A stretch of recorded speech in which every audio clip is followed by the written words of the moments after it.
रहस्यमय तरीके से बात करते थे। तो कहते थे कि एक लोभ लालच का घर है कि हमारे पास बहुत रुपया हो जा, धन हो जा, इतने बंगले हो जा, और ये है जैसे नहीं देख रहे हैं रानी अंबानी की तरह से बनने की होड़ लगी है। रानी अंबानी को कुछ लोगों को प्रमोट किया जा रहा है। तो इस तरह से था। उन्होंने कहा था कि इस लोभ लालच को, जो मनुष्य की लोभ लालच की कोई पराकाष्ठा नहीं है, ये जितना आप पूरा करें उतनी बढ़ती जाए। तो उन्होंने कहा था कि लोभ लालच को छोड़कर, क्रोध को करके, लोभ लालच को छोड़ करके ये सभी एक नया समाज बनाने के लिए, जिसको बाद के महापुरुषों ने, हमारे स्वतंत्रता संग्राम सेनानियों ने भी इस समाज का सपना देखा था।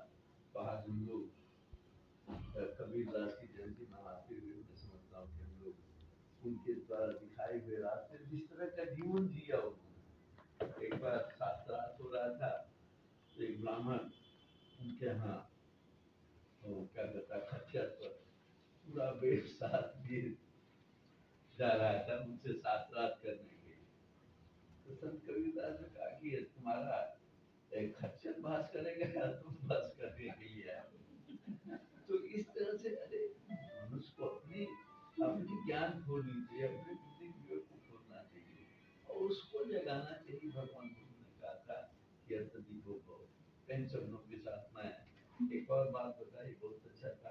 अरे भैया अशफाकुल्लाह खां की आज जयंती है। राम प्रसाद बिस्मिल। हाँ, राम प्रसाद बिस्मिल की।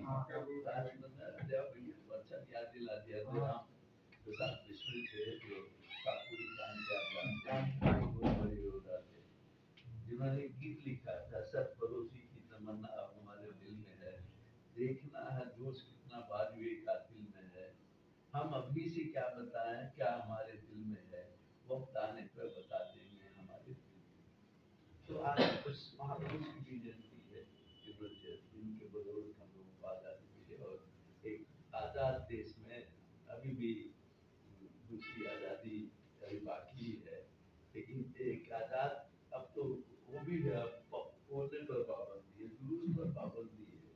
जो संविधान दिया, जिसको हम लोगों ने देखा, ये सबको गारंटी दी है। अब कब किसको गिरफ्तार कर लिया जाए इसका कोई ठिकाना नहीं।